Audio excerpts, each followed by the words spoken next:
tukyukira ku mugagga akati eyefunidde ekisumuluzo kya Twitter. Mumuyitani. Elon Musk. Akola ki? Mugagga muzibu nnyo.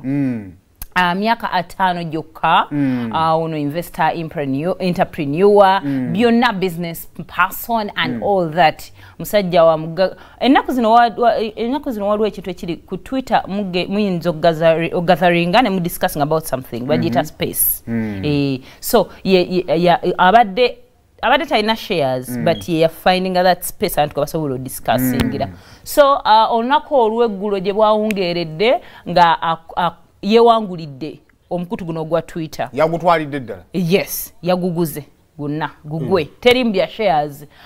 Twitter enakozesa abantu over 200 million people olunaku.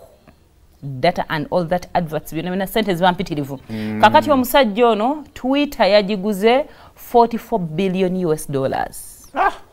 Naye nga weewunyoyo no pocket change abasajja bakolamu. Asajja bakolamu omusajja ono ali worth $264 billion. Kati wabanga yamuweereza banaku bannange muwulirize emboozi eno bagimale bulungi mirembe. Wabanga yajjeko just $4 billion aba yakikubye nnyo. Ekitegeeza ajja kubanga sente zonna eziva mu Twitter kati zidda eriye. Kusaidye. Because Twitter tebadde kusaidia nanyini Facebook. Ebadde yanjawulo. Ebadde yanjawulo. Wa Facebook wa Instagram webityo.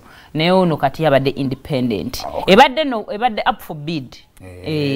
Kati ye yaje wangulidde ku sente. Tweet ye eyasookedde ddala omugagga ono ye tweetinze n'agamba this is a free speech. Naga free speech is the bedrock of a functioning democracy. Now on politics and Twitter is the digital town square where matters are vital to the future of humanity are debated, said Mr. Musk.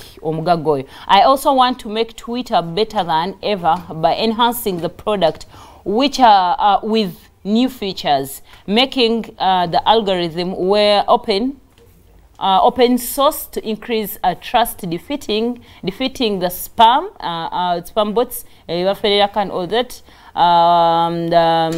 Okay, Twitter is a tremendous potential. I look forward to working with Company and the community of the users to unlock it. Kale abakozesa Twitter. Tujjukira gundi kasita yajja mu ntebe Biden ne ba blockinga account ye. Ne ba blockinga account ya Trump. Kati wano mu speech ya sookera ddala n'agamba it is a bedrock of functioning democracy. Buli omu osologera no express yayo. Eddembe ly'abantu Twitter ba blockinga nnyo. Twitter no te block when we try to bring it back home waffe. Okuleka ng'otaddeyo of course ina restrictions oteka ebyobusego and all that basobola okublockinga nesi te blockinga nnyo nga gundi endala omanyi kati wotunuliranga ku Snapchat and all that omuntu abantu basobola just to gather ne balopa account yo and they block you. Naye Twitter naye abantu basobola if they keep on reporting you kyekimu ne Facebook they can block you. Era ne tweeting jana waliwo yavira ku Twitter kuba yali abadde ki. So anyway abantu kale ng'ovudde ku ebyo ebiseera ebisinga abantu abamu mubeera ku social media ne mugizanyirako ne muvumirako abantu and all that. Some people it is business entirely. Era nga bakolerako sente. Abalaba bakola. Abalaba beera muvumira abalaba bakola. Exactly. Kale mawulire malungi nnyo ago. Kale awo ndooza nga tuvuddewo naye twali twagala kutegeeza ku bali ku Twitter bali ku Facebook katika tudde gye muli.